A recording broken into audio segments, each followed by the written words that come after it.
Como você vê a política? Como ela é ou como ela deveria ser? Quais são os critérios que você usa para avaliar um político como bom ou ruim?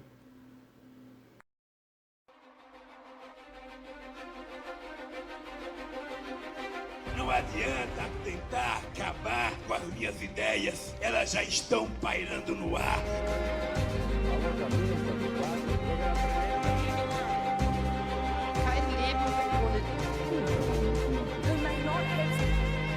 The President-elect of the United States of America, Joe Biden.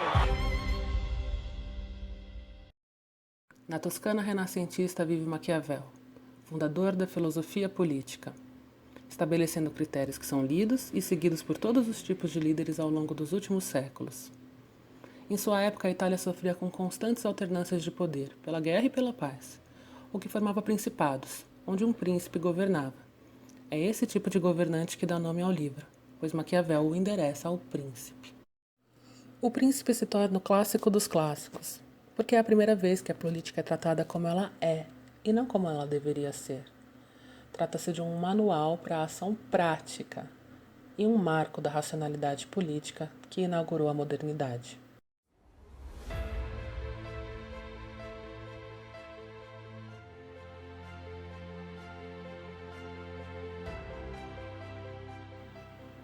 Essa é a Catedral de Florença, ou Cattedrale di Santa Maria del Fiore, em homenagem à flor símbolo da cidade, a flor de lis. Florença foi fundada pelos romanos que conquistaram dos etruscos, que já habitavam as regiões do Lácio e da Toscana antes da chegada de Rômulo. Sob o comando de Júlio César, Fiorentia é fundada em 59 a.C.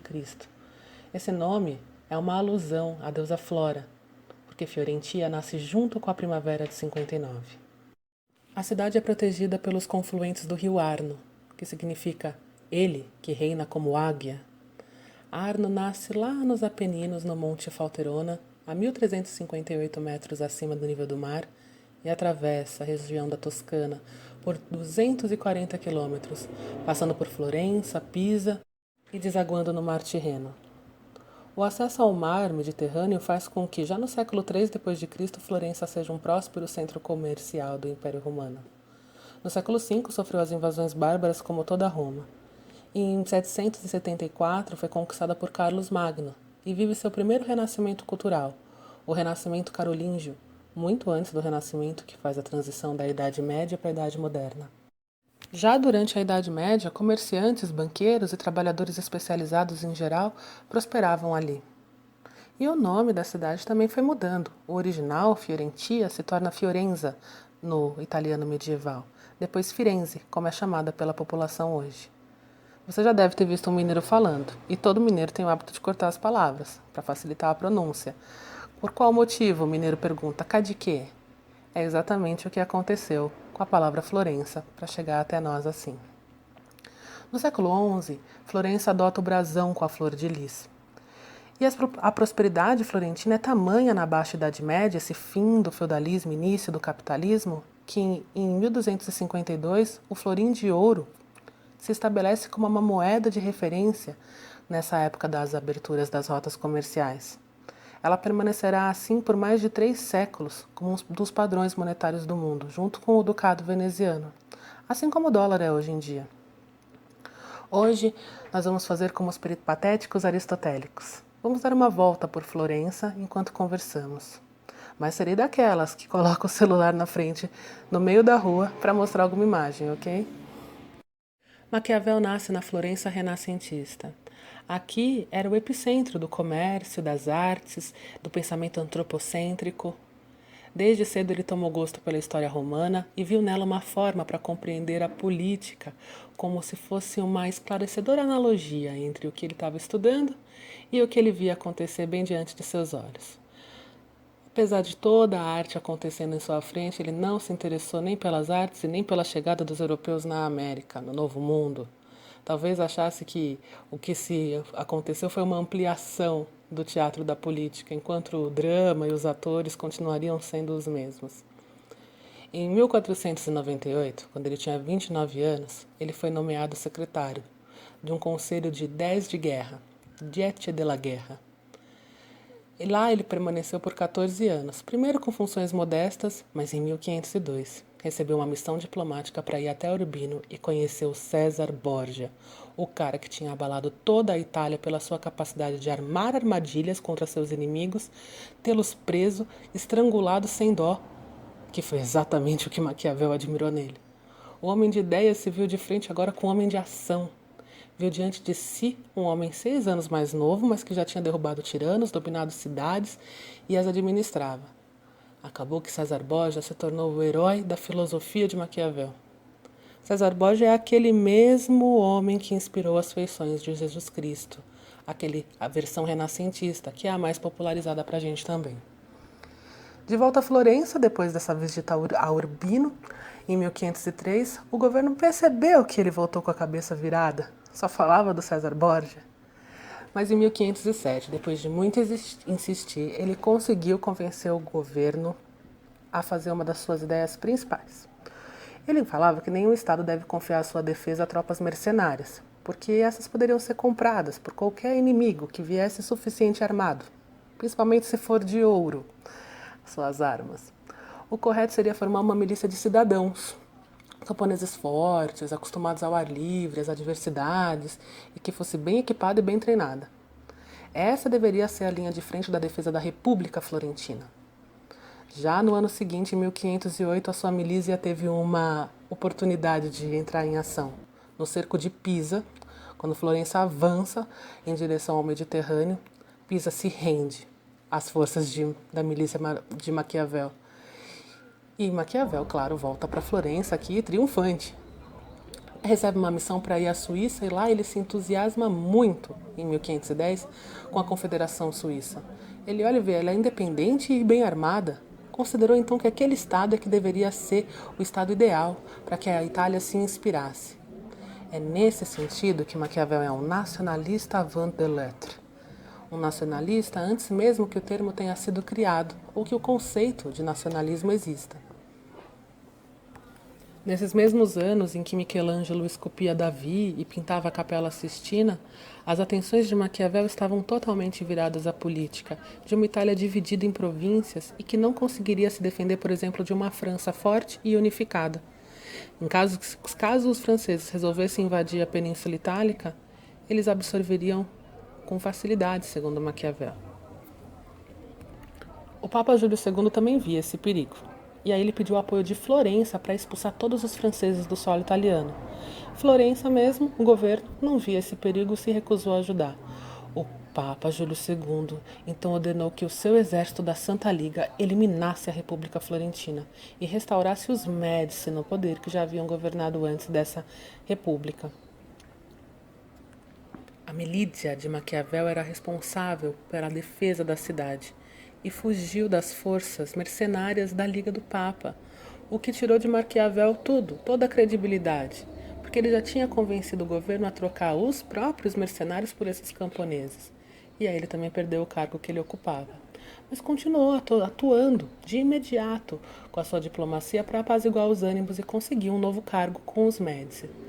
Foi por pouco que ele não conseguiu, porque nesse processo 2 rapazes bem jovens que lutavam pela restauração da República foram capturados e com eles uma lista de pessoas que apoiavam a República. E o nome do Maquiavel lá no meio. Maquiavel começou a ser procurado e quando foi capturado foi torturado numa máquina de tortura chamada cavalete para que contasse sobre as suas reais intenções com a República.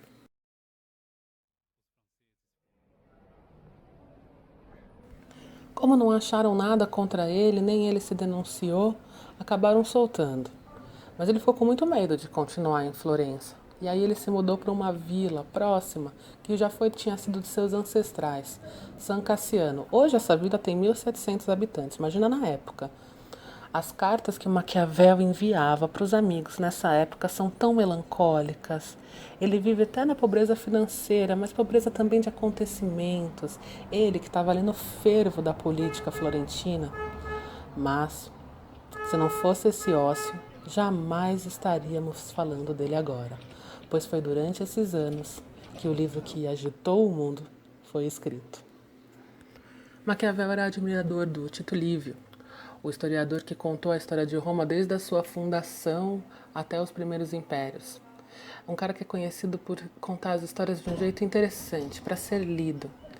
E Maquiavel, inspirado nele, começou a escrever os discursos sobre os 10 primeiros livros de Tito Livio, já com o intuito de enviar como presente para os Médici em Florença. Percebeu que esse trabalho seria muito extenso e começou a fazer algumas associações apressadas até interromper o trabalho e ir direto para suas conclusões, acreditando que esse seria o melhor presente para a família Médici, que já governava metade da Itália nesse período. Ele mesmo diz, num tipo de dedicatória: nada encontrei em minhas posses que me fosse mais caro e estimado que o conhecimento que eu tenho das ações dos grandes personagens que adquiri, com grande experiência nas coisas modernas e contínua lição nas coisas antigas, ou seja, tanto como homem de frente de guerra, como nos seus estudos históricos. E é disso que ele se utiliza, de exemplos históricos, para embasar seus argumentos, como nas estratégias de Alexandre para a conquista da Pérsia e a população nem se revoltar depois da morte de Dário. Nem mesmo depois da morte de Alexandre, a população se revolta pelo sucessor dele.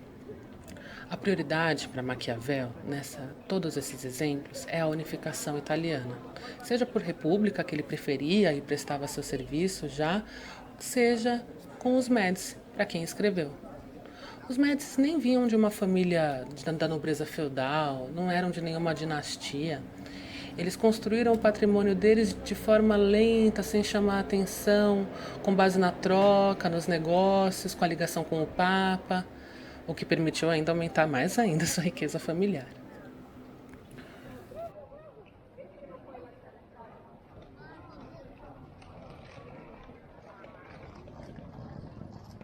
Pode ser que a sua leitura de O Príncipe comece como uma leitura de algo externo a você, sobre aqueles príncipes do passado. Conforme você vai avançando na leitura, você se pega associando as histórias que Maquiavel conta com a política atual e algumas vezes com outras relações de poder. Algumas dessas relações são do seu próprio cotidiano. As análises das ações e os conselhos que ele vai dando a seguir passam a não valer só para um príncipe distante que tem todo o poder numa Europa de monarquias absolutistas. Torna-se útil para compreender a política que vivenciamos toda vez que saímos à praça pública, seja na rua ou na internet, quando estamos na polis, fazendo política. Por isso, em análise, a nomenclatura príncipe se encaixa a todas as lideranças nas mais variadas relações de poder. O valor produz a paz. O repouso, a desordem. E a desordem produz a ruína. Da desordem surge a ordem e a virtude. A glória e a boa sorte. Os conceitos de fortuna e virtude estão por toda a obra de Maquiavel, até porque se inspiram na Roma antiga que ele tanto amava.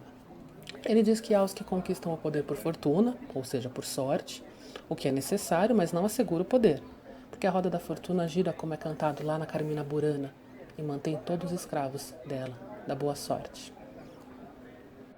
A virtude é a forma de manter o poder que ele mais ressalta, falando inclusive que um homem prudente deve trilhar o caminho dos grandes, dos excelentes, daqueles que alcançaram a virtude e a glória. Porque mesmo que ele não consiga alcançar a mesma virtude e glória, pelo menos está reproduzindo esses princípios. E nisso ele exalta Moisés, Ciro, Aquiles, Teseu, Rômulo, César, como exemplos da antiguidade. E, na sua própria contemporaneidade, fala de Fernando de Aragão, Hierão de Siracusa e muito do César Borgia. Audaces fortuna iuvita. A fortuna favorece os corajosos, ou, na tradução mais doce, a sorte segue a coragem. No capítulo 15, Maquiavel fala sobre como as pessoas julgam um governante bom ou ruim. Ele começa advertindo que todo mundo já falou sobre isso, só que ele contestará todo mundo. Diz assim: pareceu-me conveniente tratar de verdades efetivas dos fatos. Esse é o marco inicial da filosofia política. Até o Napoleão comenta nesse momento na margem do exemplar dele: ver sempre as coisas como são. É mesmo uma novidade tratar de política como ela é, e não como deveria ser, como gostaríamos que fosse. É muito comum trazer soluções dissociadas da realidade, falando em moral, em ética, discursos bonitos que não são aplicáveis e são muito mais para convencer, para encantar o povo, do que tem efetividade nos resultados. No capítulo 16, nasce a seguinte questão: é melhor ser amado ou ser temido? A resposta é que seria melhor que as duas coisas acontecessem. Ambas são necessárias, mas é difícil ter os dois. Então é mais seguro ser temido que amado. Porque os homens são ingratos, volúveis, simuladores e dissimuladores. Fogem do perigo e são sempre ávidos por sair ganhando. Enquanto se sentem favorecidos, podem dar tudo para o príncipe, o próprio sangue, os bens, a vida, os filhos, desde que não passem necessidade. Mas quando ela se aproxima, eles se revoltam, e o príncipe que se apoiou nas promessas de amor, totalmente despreparado e sem outros meios de defesa, cai na ruína. Pois nas amizades adquiridas por favores, e não na grandeza da alma, não dá para confiar. Além disso, os homens têm menos escrúpulos em ofender aqueles que amam do que aqueles que temem. Porque o amor emana de um vínculo que se baseia na obrigação. Vínculo que é quebrado pela própria maldade humana, em todas as oportunidades que convierem. Enquanto o temor emana do medo do castigo, e esse jamais o abandonará. Faça-se temer. E se for impossível conseguir o amor junto, pelo menos evite o ódio, porque ser temido e não ser odiado podem coexistir perfeitamente. Isso é fácil de conseguir desde que você não se aposse dos bens dos cidadãos, dos súditos, das mulheres, porque é mais fácil os homens esquecerem a morte do próprio pai do que a perda de um patrimônio. Quando o príncipe se encontra à frente da linha de batalha, comandando uma multidão de soldados, então é absolutamente necessário que não se preocupe com a fama de cruel, porque sem ela não conseguirá manter unido o exército e disposto para novas investidas. Ele fecha o capítulo voltando à questão de ser amado ou temido, concluindo que os homens amam segundo a sua própria vontade e temem segundo a vontade do príncipe, de maneira que um príncipe sábio deve se basear no que depende dele e não no que depende dos outros, apenas empenhar-se em evitar o ódio. Sabe as famosas promessas de político? Maquiavel tem um capítulo para falar para o príncipe como eles devem honrar a sua palavra. É no capítulo 18 que ele começa dizendo sobre as duas maneiras de combater, pelas leis e pela força. Ele diz que as leis são próprias do homem, enquanto a forma de combater pela força é própria dos animais. Mas muitas vezes as leis não são suficientes, então é preciso recorrer à força. Assim o príncipe precisa saber se comportar tanto como um homem como um animal. Isso é amplamente ensinado aos príncipes pelos escritos antigos, segundo Maquiavel.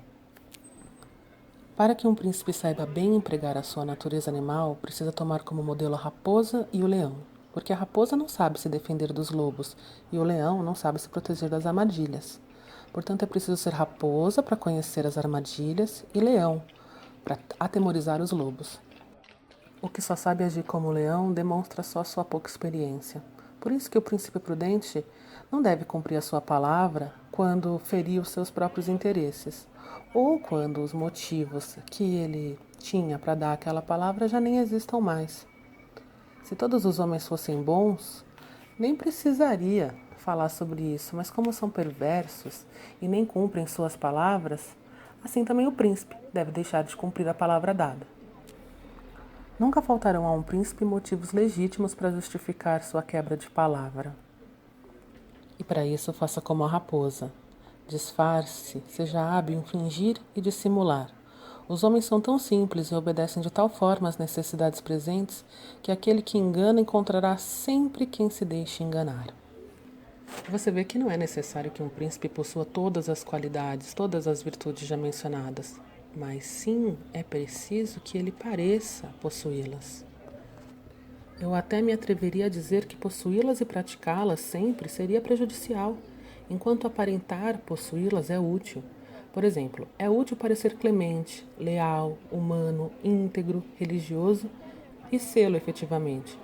Porém, o príncipe deve estar sempre preparado para agir de forma oposta a tudo isso, É preciso entender que um príncipe, e principalmente um príncipe novo, não deve praticar todas as qualidades consideradas boas pelos homens, pois para manter o Estado será forçado a agir contra a lealdade, contra a caridade, contra a humanidade e contra a religião. Mas é preciso que tenha um espírito disposto a ficar à mercê dos ventos e variações determinadas pela sorte, e, como já dito, procurando sempre fazer o bem, mas também estar pronto a praticar o mal, quando necessário.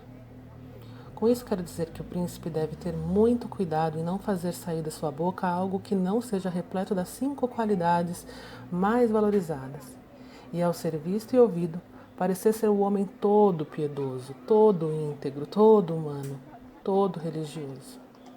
E não há nada mais necessário do que aparentar essa última qualidade, pois os homens, de modo geral, julgam mais pelos olhos que pelas mãos, porque todos têm a capacidade de ver, mas poucos têm a capacidade de sentir o que somos.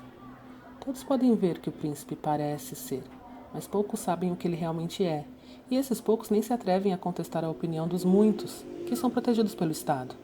E nas ações de todos os homens, e principalmente dos príncipes, contra quem não existe nenhum tipo de apelação, basta aguardar o resultado final. Maquiavel aqui argumenta que o vulgo, a pessoa vulgar do povo, ela vai sempre analisar o resultado e não a intenção que um governante tinha. É daqui também que nasce a famosa frase "os fins justificam os meios", a citação mais famosa de Maquiavel, que ele não chegou a escrever. É como se fosse um resumo da ideia completa.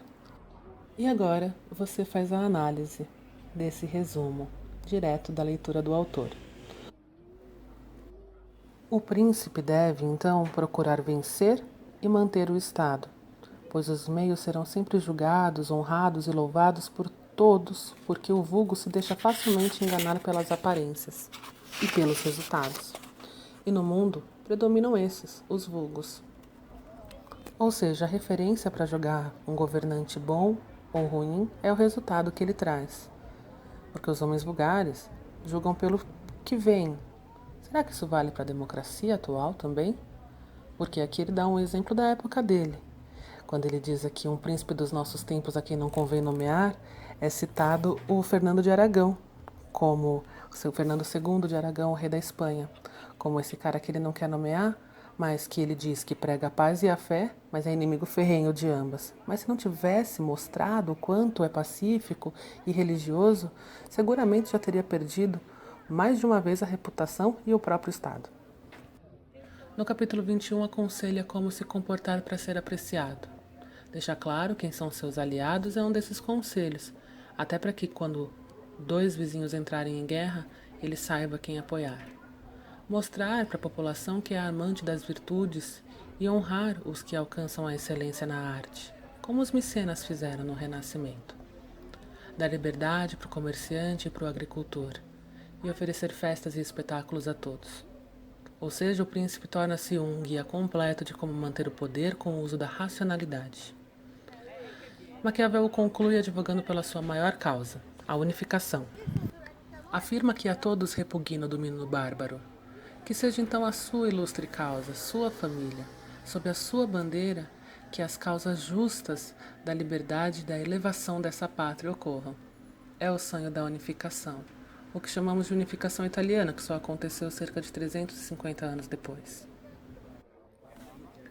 O termo maquiavélico chegou hoje aos nossos ouvidos de uma forma popular. Significa o líder que acredita que os fins justificam os meios e se esquece da responsabilidade que vem dos seus atos. Maquiavel deixa claro que os príncipes serão julgados pelos seus resultados. Por isso, a prudência. E hoje, maquiavélico nas ruas é dito como simples sinônimo de maldade. Por isso, a Academia de Ciências Políticas, a escola que Maquiavel fundou, fez um neologismo para distinguir esse sentido simplificado para o seu real significado. Maquiavelismo é a qualidade do líder que age pela razão, não pelo coração, pelas paixões, mantendo um fino equilíbrio entre o amor e o temor, paz e guerra, prosperidade e austeridade na economia. Mas não serão essas cartas cheias de conselhos que virarão Il Príncipe que o faz conseguir voltar para Florença. É uma peça de comédia chamada Mandrágola, Uma peça teatral na qual ele satiriza toda essa sociedade florentina e a igreja, o que revela uma moral renascentista sem pudores. Nessa peça, o casal não conseguia ter um filho, e um rapaz que era muito afim da moça criou uma história de que ele tem uma poção que, se ela tomar, o primeiro rapaz que tiver relações com ela vai engravidá-la, mas vai morrer em seguida. E aí todos querem convencê-la que, muito virtuosa, chamada Lucrécia, lá como mito romano, não quer ter relações com ele, de que é o melhor. E quem consegue convencê-lo disso é o próprio frade da paróquia local. A comédia tem elementos bem comuns à sua época. Ela é erótica, ela é crítica e tem uma interpretação física do amor. Os diálogos divertiram tanto o Papa Leão X, o Giovanni de Médici, da família Médici, aquele que inicia a reforma protestante, e intervém ali com a família dele para que Maquiavel possa voltar a Florença. Ele tenta reaver todos os cargos, salário, estilo de vida que ele tinha, mas antes que ele conseguisse se estabilizar no governo, um novo golpe, agora republicano, volta a Florença. Como a gente falou no começo, uma época de muitas reviravoltas políticas. E ele tenta de novo se adequar a essa nova situação. Fica até feliz que os republicanos voltaram, afinal ele se considera um republicano. Por mais que nós leiamos o príncipe falando que é uma ratificação do absolutismo, a gente tem que entender que na cabeça dele ele estava só dando conselho para o governante atual. Ele mesmo se considerava um republicano, mas os republicanos já não acreditavam mais nele. Quando ele recebeu a recusa de que não poderia participar mais do governo, o seu corpo sobreviveu por 12 dias. Ficou doente imediatamente. E aquele sonho de unificação que ele tinha só foi se realizar em 1870. Antes disso, a Florença chegou até a ser capital da Itália. Antes da unificação, quando as tropas unificadoras vieram avançando, por 5 anos, Florença se tornou a capital da Itália, durante as conquistas de Otto von Bismarck, na Guerra Franco-Prussiana, e aí sim, quando os exércitos do Napoleão III foram mandados sair de todos os lugares onde eles estavam para defender o território francês, lá de Alsácia e Lorena, foi quando a Itália conseguiu ser unificada ali, quando os estados centrais, os estados papais, passaram a não ser mais protegidos pelas tropas francesas. Então o povo florentino, renascentista, não chegou a conhecer Maquiavel como uma pessoa de sucesso. Os escritos dele chegaram a público poucos anos depois da morte dele, foi um lançamento póstumo do livro, o livro que nem foi escrito como livro, e sim como carta, e foi repudiado por muitos, já na sua época. E depois passou a ser estudado através dos séculos pelas figuras mais interessantes que nós conhecemos. Eu costumava dizer que o Maquiavel escreveu O Príncipe para o príncipe, para o Lorenzino de Médici. E que o pelego que lê, que acha que Maquiavel está falando com ele, se engana, se assoberba. Mas veja, os leitores de Maquiavel passam a ser os mais variados líderes ou que querem conquistar a liderança. Essa versão que eu tenho em casa é uma versão com comentários de Napoleão e é da Cristina da Suécia. Ela é um presente, porque ela virou um clubhouse de Maquiavel conversando com os Médici, enquanto Napoleão e Cristina fazem vários comentários nas margens.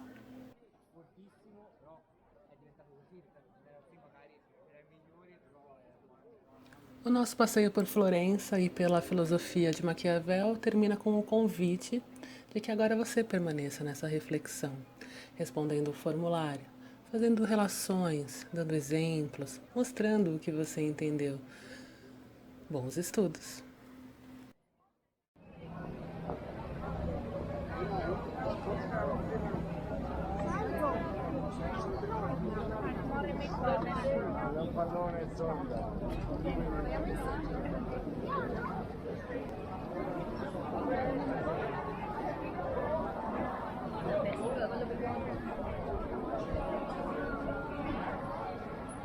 Vedi che è?